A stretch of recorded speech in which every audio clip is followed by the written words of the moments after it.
Well,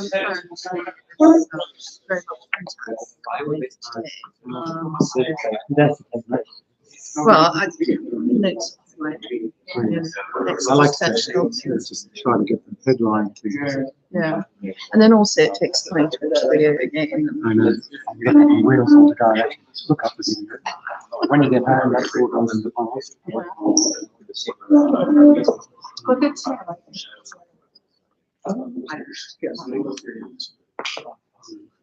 You can say.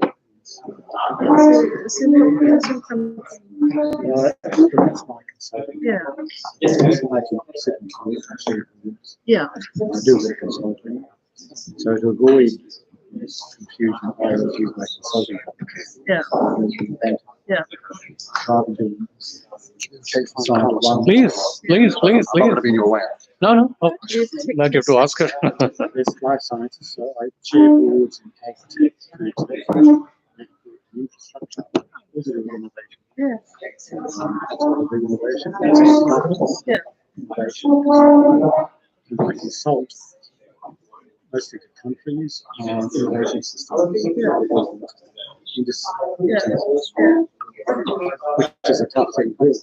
And very necessary thing to do. So I come to this for about 6 years. I stumbled upon it lovely. I find it very useful. Good morning, innovators and visionaries. Welcome back to day 3 of the world's top 50 innovators 2024. We are diving into another day of cutting-edge Codex talks, where leaders from the forefront of technology challenge today's limitations and forecast the innovations of tomorrow. I'm your moderator this morning, Patrick, from Newton Venture Program at Newton. We have the mission of training the investors of tomorrow to back the ventures of the future, disrupt the venture ecosystem, and drive positive impact. So all on site, be prepared to be inspired by trailblazing ideas and bold predictions that are setting the stage for the future filled with exciting possibilities. Let's celebrate the brilliance and breakthroughs that continue to redefine our world. Get ready, set your watches, courtesy your point clock,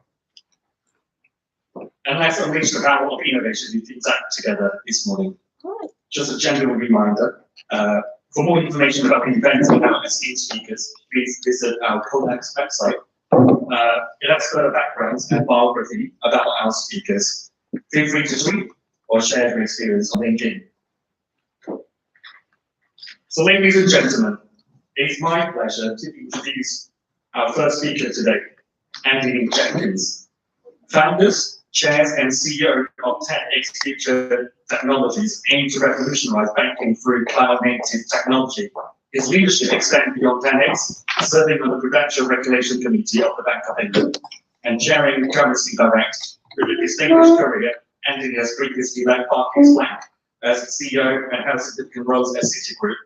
His work in fintech and banking innovation has earned him a CPE, enhancing operational standards and customer engagement in financial services. Today, we're very, very honored to have Anthony to explore with us fintech, the beginning of the end, or the end of the beginning.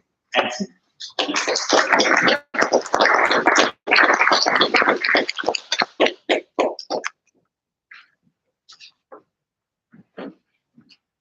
Good morning, everybody. Good morning. It's Friday, it's sunny, I'd rather be outside. Look, I've spent 40-odd years working in financial services. And the question that's on my mind is this the end of the beginning of fintech, or the beginning of the end? And what do I mean by that? The question is really, have we, after 15 years of the fintech journey, reached a new point of equilibrium where the incumbents and the fintechs coexist, or have we merely reached a plateau from which we can power forward and build a financial system that is fairer, cheaper, and more inclusive?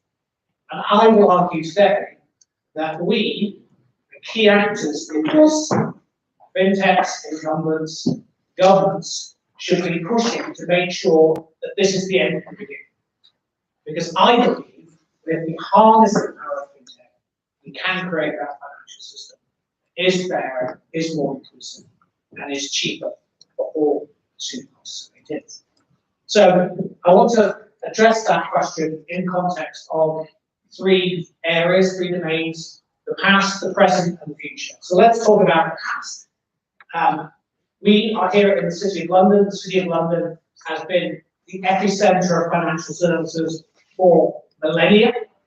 But in many ways, what we've done is we've automated physical work. If I think back over my career, I was actually a child in 1967, but in 1967, the world's first ATM was launched just north of here in Enfield at a branch of Barclays. And the idea that you could get cash out of a hole in the wall was radical. In fact, the apocryphal story is on the day of the launch, the machine didn't work. So there was a member of the staff at the back pushing the cash through. And in many ways, that's not about metaphor, but on what goes on in fintech today. Fast forward, we had the launch of call center banking. Then in the late 90s, early 2000s, we had internet banking. And then in late 2000 something, early 2010s, we had mobile banking. So we've seen this wave of new innovation and technology being deployed in financial services. And we could talk about other areas like derivatives trading, the whole fixed income and currencies business, all of which have been aided and automated by technology. But then we come to 2008, the global financial crisis. The veil was lifted. Sounds like the emperor has no clothes, right? The financial system is corrupt, it's broken, it's run for the interests, maybe of shareholders, but actually really of employees. The system craters, not everywhere in the world, but in many of the developed parts of the world, the system has to be bailed out by governments. But it's not actually bailed out by governments, it's bailed out by citizens. And this creates the impression that the game is rigged. That shareholders make money, employees make money, that citizens get shafted when push comes to shove.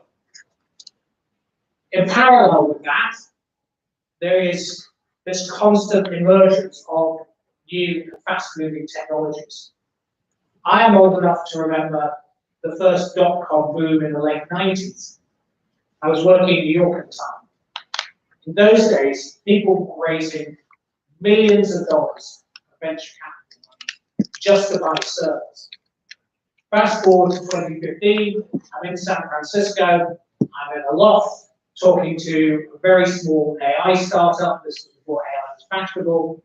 And I said to them, you must need a massive amount of computing power to be able to deliver what you're delivering.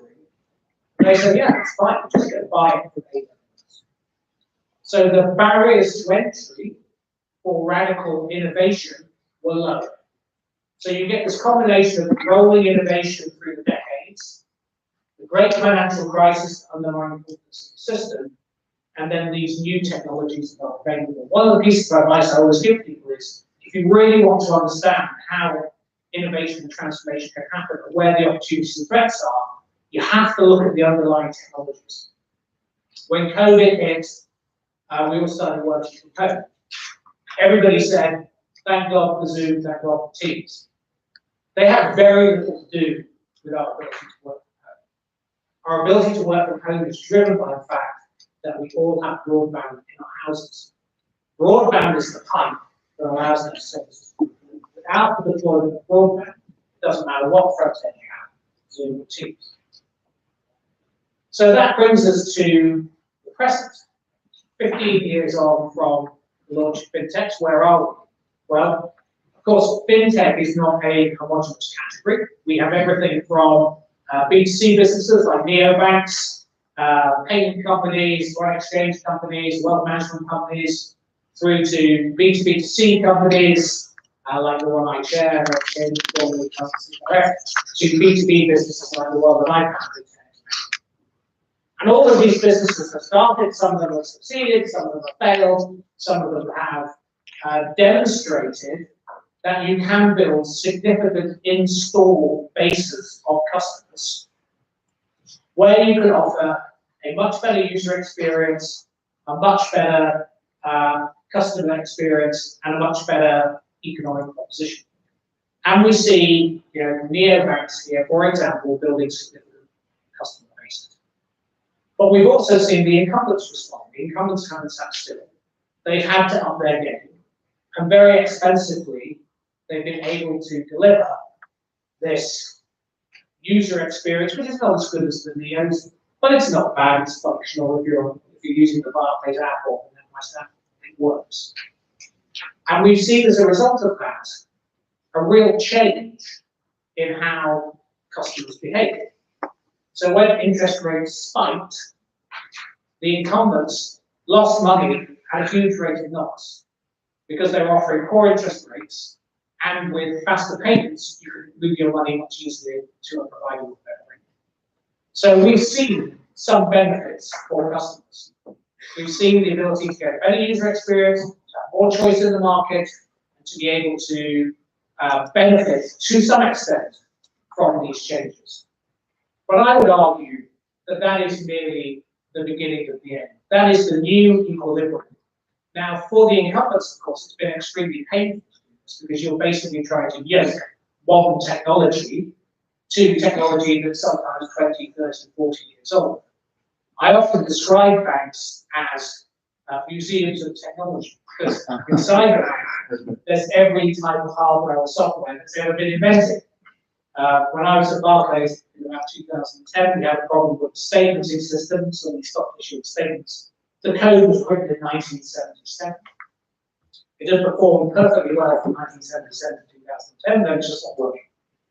Written in COBOL, we were actually able to find a COBOL program that had written the code originally, and they fixed it. But yoking that type of technology to modern technology is very difficult. In the meantime, of course, we know that the capability of technology continues to march on. We are all familiar with Moore's law. People have been saying we're reached the edge of Moore's law for ever since the been Moore's law, frankly. And yet we still keep going, seeing improvements in capability at much lower price points. I was told the other day that the functional capability of neural nets is doubling every 14 weeks as investment gets harder into AI. So that's the present. What could the future look like? Well, there's two futures I can see. One is a sort of steady state, more of the same, coexistence between the fintechs and the incumbents, maybe a bit of collaboration here and there. Or I can paint the vision of something that's radically different.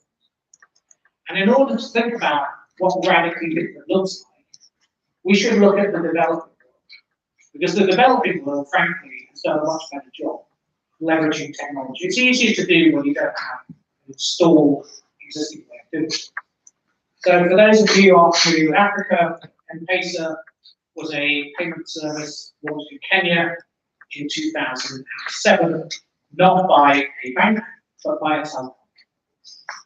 Basically, Vodafone, Safaricom, and Kenya. And it allowed, using very basic feature code, the ability to move money between participants inside Kenya. It was basically leveraging a service that allowed people to buy airtime, and because Safaricom had an 85% market share in Kenya, they had a natural network. So they have been able to turn that into a real-time payment system, and that has added, it's estimated, over the period of 2006, now about 2% to Kenya's GDP every year. Look at India, where the faster payments, the EPI, was implemented. It's been estimated that the ability to make instant payments in India has added $65 billion of value to the economy in India. So when we look to different parts of the world, we can see a transformational future. But what needs to happen to deliver that in the developed world? And I would argue that there are three critical things that need to happen. One, governments. Governments need to grasp the idea of digital identity. You cannot take friction out of the system without identifying individuals digitally. This, if you think about it, will massively smooth the onboarding experience, it massively smooth KYC, fraud, AML.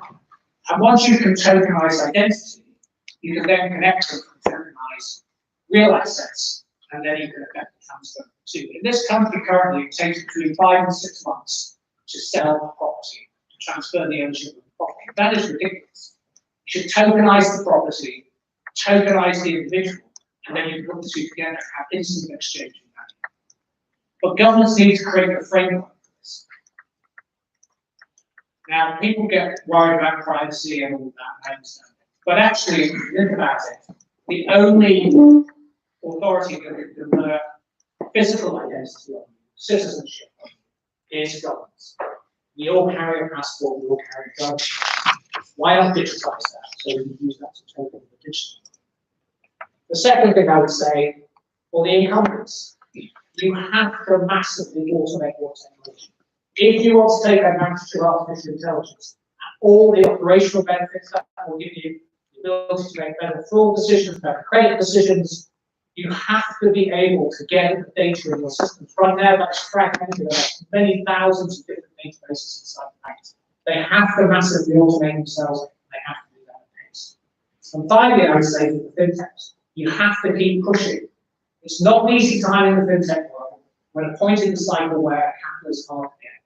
But the fintechs cannot give up. They've got to keep raising the bar, keep offering that improved customer experience, that lower access to credit, that better way of handling things like fraud.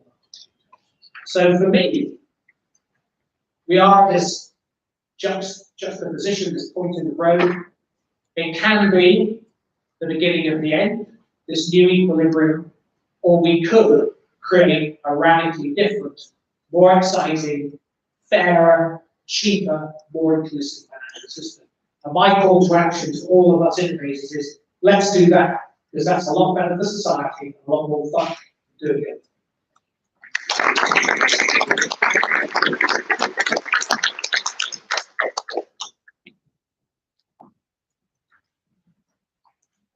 Thank you, Anthony.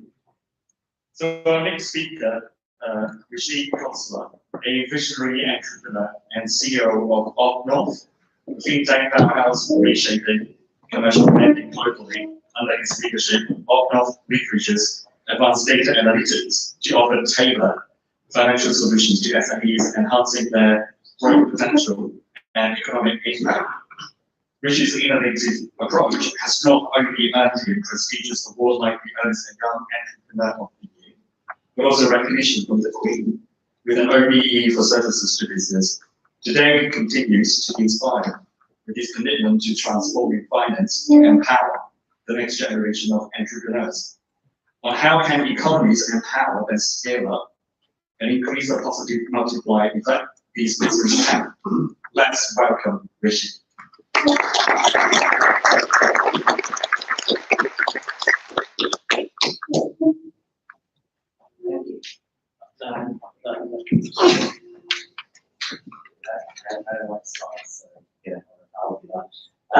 Thank you for inviting me here today. To kick off and to get some extra energy in this room, can I ask everyone to stand up? Okay. Can I ask you to remain standing if you started a business?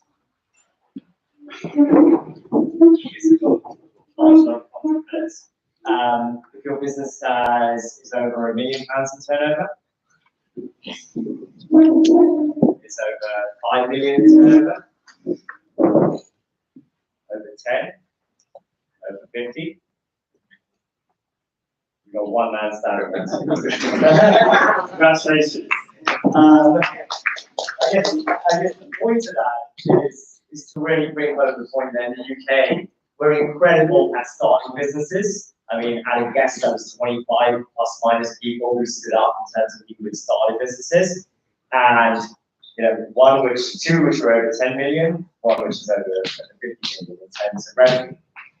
What the UK is not great at is scaling businesses. And that's what I would like to speak about today.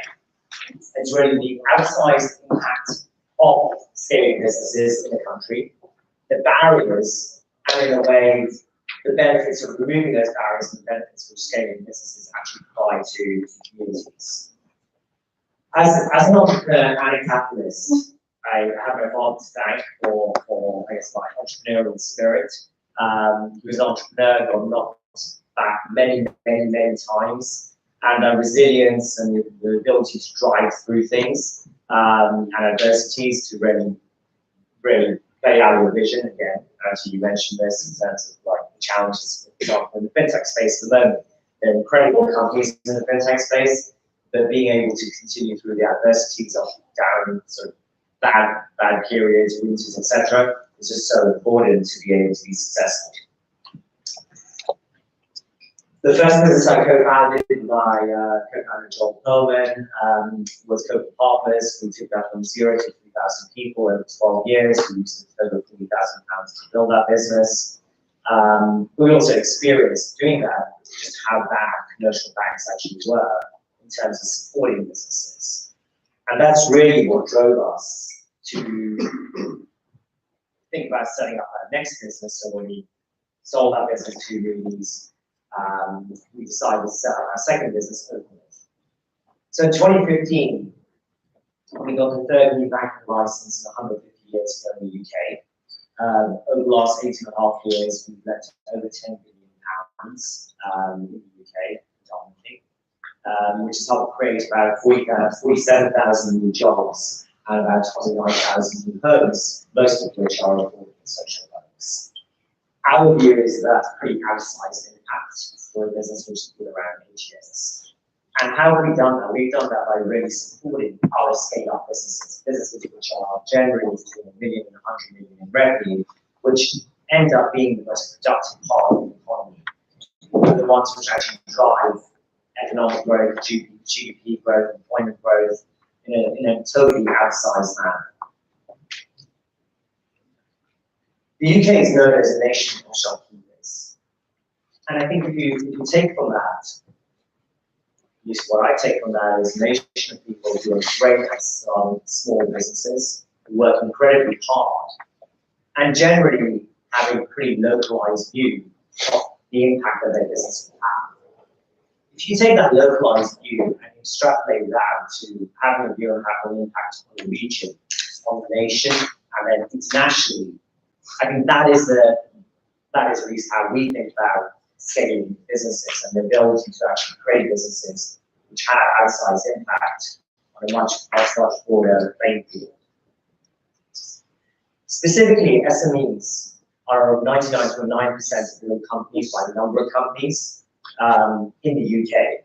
They're absolutely the backbone of the UK economy, but most economies as well.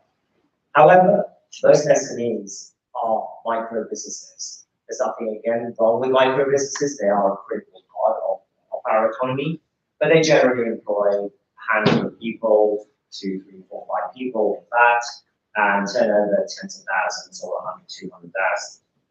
The impact that those have in terms of actually helping grow an economy is nowhere near what a scale-up business has. Last year, we commissioned the Social Market Foundation to actually do more research in terms of what are the barriers in the UK which exist to actually us creating those scale-up businesses, actually going all the way, and also identifying why scale-up businesses are actually important. What we identify is that out of all SMEs, scale-up businesses constitute about 1% of the total number of companies, about 8% of total SME employment, but critically 22% of SME turnover. And if you just think about that, 1% of SMEs, 22% of turnover, shows how much impact these businesses actually have, and contributing about £500 billion to the economy. And that's very similar in, again, other markets, other geographies, including the US. If you were to think now about taking that 1% and being able, through improving the environment for scale-ups, to double that, doubling the 1% to 2% of companies in the scale-up category, getting your 22% of SME turnover to 44%, that is totally outsized. And that's what I think we should have ambition for as a country. The UK ranks as the 3rd best place to start a business, the 4th most attractive place to actually raise capital for a business, and the 13th most supportive place to actually scale a business. Over the last years, decade, 2 decades, we've been incredible in becoming well known in certain segments, from performing arts, therapeutic healthcare, life sciences, fintech, hospitality, and others. So we do lead in terms of reputation in certain areas. And our view and the view of the Social Market Foundation report was that actually with some interventions, we can create an even more attractive environment. I'm going to ask a question now, why does this matter specifically now? I mean, this dynamic has always existed. I think, at least for us, the big change is that you've got so much more of an environment where winner takes most in the market. The dominant players really dominate categories. If we think about how our lives are impacted by big tech, how much of our lives we actually spend, in a way, around the products which a handful of companies produce. If we think about high streets that we walk down, our local high streets or high streets around here, they're sort of becoming more and more homogenous as larger groups, larger chains are actually, in a way, sort of standardizing the experience. And our view is that that doesn't create for a delightful environment, it doesn't create a type of diversity, which in our view sort of excites people.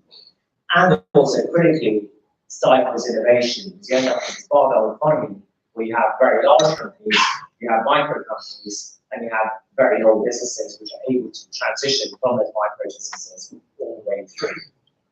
Then you could ask, okay, if you're helping scale companies, ultimately you want them to become large companies, which is absolutely true. But ultimately, that process of continuing having businesses in that scale-up funnel, and how do you drive innovation? And I think this is probably more true with the advent of obviously Gen AI, where you've got the ability to totally reinvent business models. And again, the technology is still early, but the pace of development is pretty incredible. A lot of incumbent businesses will always find it hard, number one, just to innovate, right, for the beauty of the technology point. But also, they'll find it incredibly hard to actually cannibalize their businesses by flipping around their business model, driven by just different ways to actually deliver propositions to customers. So you put that together, that's why we believe this matters more today than it has before. In terms of some of the recommendations which we identified, the key areas and the key barriers to actually scaling, talent came almost right at the top, capital and education. And if we think about talent, what's incredible about the UK, I mean, we're sitting here at a university, and then my co-founder at a university. I think we have incredibly strong academic institutions across the country. However, the technical talent takes you so far. Company building talent, the muscle of how you take a business from 5 million, 10 million, to 50 million, to 500 million, to 1 billion, to 2 billion in revenue. That muscle is a muscle which I was saying we just don't have a lot of practice at as a country. And therefore, we need to make the UK as the most attractive place to come for scale-up entrepreneurs or scale-up managers who've actually gone through that scaling experience in other countries to say, actually, I want to come to the UK and do that. Access to capital, always a challenge. Yes, identified as the UK is identified as the best place, but that doesn't mean that's easy. And education, how do you create an educational environment which supports all of that? So the recommendations which came out of the work we did was really thinking about where the UK absolutely needs. Examples we gave, life sciences, fintech, therapeutic health, performing arts, hospitality, etc. And actually saying, as a country, we need to decide which of those we really want to back. How do we create clusters around those? Clusters which then we can actually feed educational institutions around and actually increase the amount of funding which goes into those educational institutions to actually support those activities? How can we actually create an environment where you take the tax incentives which already exist around R&D tax credits, SEIS, EIS, and actually focus that in on a much more focused spend, those very, very wide spend of billions across the economy into segments, and therefore create an environment where if you are an entrepreneur or you have gone through the scaling experience and you want to go and find your next gig, you sort of say, if I'm in the life sciences space, I have to come to the UK or I have to look at the UK. And we start importing more of our talent to actually help us grow businesses. So with that, I'll conclude by saying our views are much more than business success. It's really around how do we create an environment which ultimately leads to a world which is just more joyful to live in, where you have more innovation and more diversity.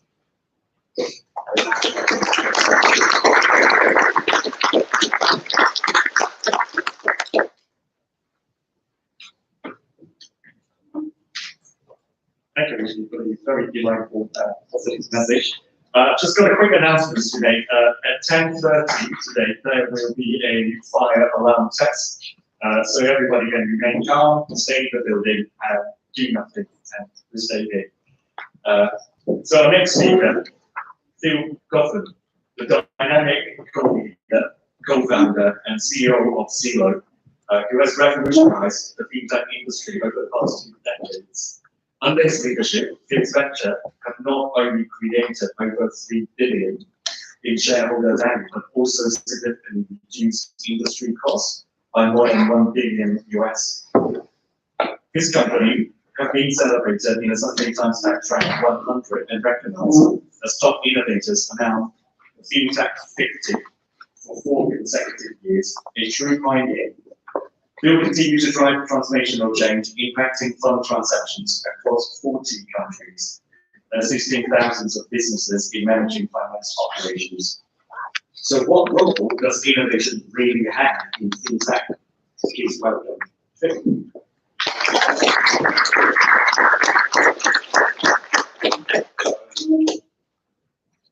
Thanks. I actually don't recognise any of that stuff. It's quite hard to sort of identify with people talk about successful entrepreneurs or successful innovators and stuff, but it depends what you measure as success by. For me, I'm driven by 2 things in life, probably in a slightly twisted way: anger and purpose. Anger happens when I look at an industry and financial services in my particular, which is the asset and wealth management industry, with $240 trillion of assets sitting on legacy systems and monolithic databases that were actually designed and implemented, even I was at university, although I didn't finish university. And the barrier to innovation has always been with the large organisations around our business. Yet we seem to want to call ourselves innovators, whether we're running banks or large organisations, and we do things. My career has been one probably slightly contrarian to most people. I went to high school in New Zealand. When I was at high school, my life was one of intense rugby, of course, but also very strong discipline. We were trained, we were strapped. But I did notice one thing when I was at high school, and there were these 2 computers in a corner, and they were Radio Shack TRS-80 computers. For those of you who are probably as old as me, you may remember them. They were